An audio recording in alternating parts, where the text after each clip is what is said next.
I'm Cynthia Rowland, and this is episode 105 of EO Radio Show. As 2024 draws to a close, it seemed to me that this is a good time to share my year-end thoughts on important annual governance responsibilities for nonprofits, and to also check in on other housekeeping that busy nonprofits sometimes overlook, and that could be a good start for nonprofit leaders to put on their list of things to do in the coming year. This episode refreshes the good advice in my episode 25 from December of 2022. Other than updating the years by adding 2 at each reference, the advice still stands. I hope you find it helpful food for thought as you think about where your organization is on all these compliance matters and what might need to be attended to as this year comes to a close. Or if you run out of time, these can be the basis for your 2025 New Year's resolutions for your charity. Welcome to the EO Radio Show, your nonprofit legal resource. Brought to you by the Exempt Organizations Group at Farella, Braun & Martel. My name is Cynthia Rowland, and I'm a partner at Farella. I'm a business and tax lawyer with more than 30 years of experience advising clients on nonprofit and charity law. Through this podcast, our lawyers and guests will discuss a range of legal and business issues impacting the nonprofit world because we understand you work hard every day to make your community a better place to live and do business. Many of our programs focus on the basics, and at times we'll do a deep dive into narrow and complicated legal issues. Again, welcome to the EO Radio Show. We're glad you're here. Welcome to the final episode for 2022. I feel like celebrating. We've made it through a whole year. The idea of this show was hatched last January as my New Year's resolution, and I'm excited that I've ended the year with 25 quality episodes and lots of energy for 2023. So here is my list of 10 things for nonprofit leaders to think about as they start their planning for 2023. Number 1, annual filings. Don't forget those pesky annual regulatory filings. Forgetting to file the annual 990s, even for a small organization, can result in loss of tax-exempt status. Make sure someone is attending to all of the following. The Form 990 must be filed with the IRS. The organization needs to make sure that it has collected vendor W-9s and provided Form 1099 to all vendors, as required, by January 31. Forms W-2 and or the Form 1099 must be provided to staff members, and Forms 941 or 944 for employment taxes must be filed with the IRS by January 31 also. For nonprofits operating in California, Form 199 must be filed with the Franchise Tax Board. Form RRF-1 must be filed by most charitable organizations with the California Attorney General Registry of Charitable Trusts. That is, most charitable organizations other than churches and schools, which are exempt from that requirement. Organizations that are subject to this RRF-1 filing requirement are also required to have an independent audit if the annual revenue exceeds $2 million in California. Some other states have lower thresholds, so if your organization is operating in states as well as California, an audit may be required at a lower revenue level. The annual Form SI-100, actually it's not annual, it's biannual, has to be filed with the California Secretary of State, and registered agent filings may need to be renewed with the California Secretary of State. Also, these forms have to be updated if there's been changes in leadership, so check on that.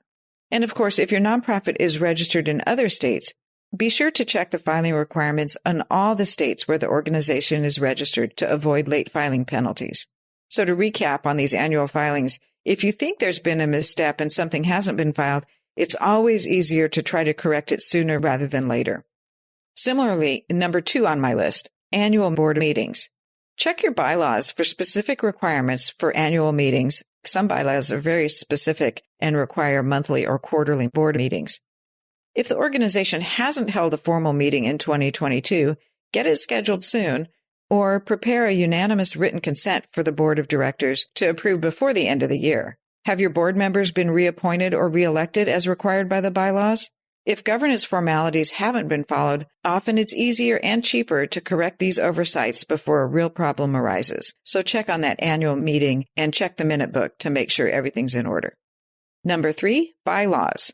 Speaking of governance, when was the last time you actually reviewed your bylaws? Are your actual governance practices following the bylaws? While changes to corporate governance rules and practices haven't changed very much in the past decade even, there are some beneficial changes that might streamline your organization's governance practices if you're not actually following what's written in the bylaws. Number 4, conflicts of interest. Have your directors and officers reviewed the organization's conflicts of interest policy recently? Have they disclosed any conflicts in this past year? While annual disclosure is a best practice, if it's been overlooked for a few years, now is a great time to check in with everyone in leadership to make sure that potential conflicts of interest are addressed. Number 5, other policies.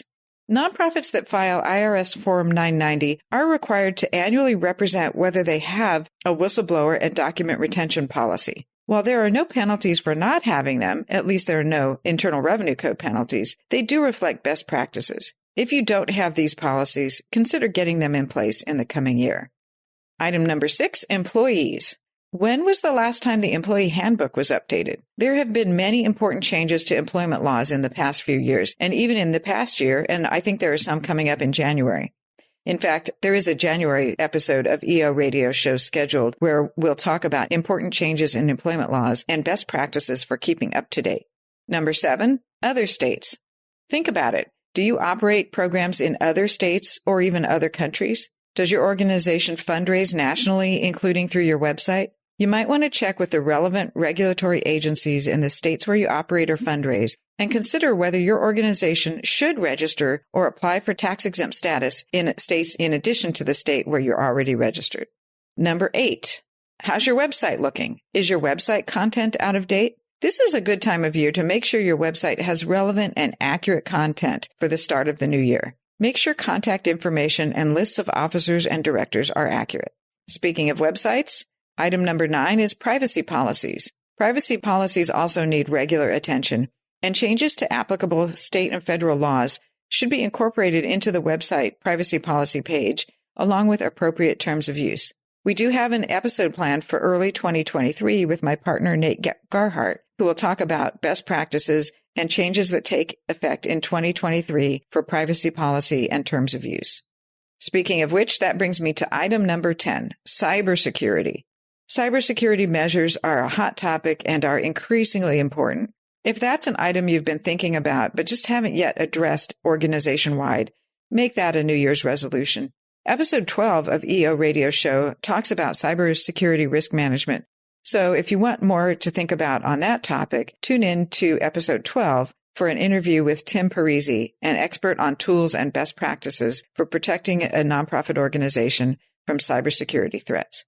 So that's all for this short episode and for the year 2022.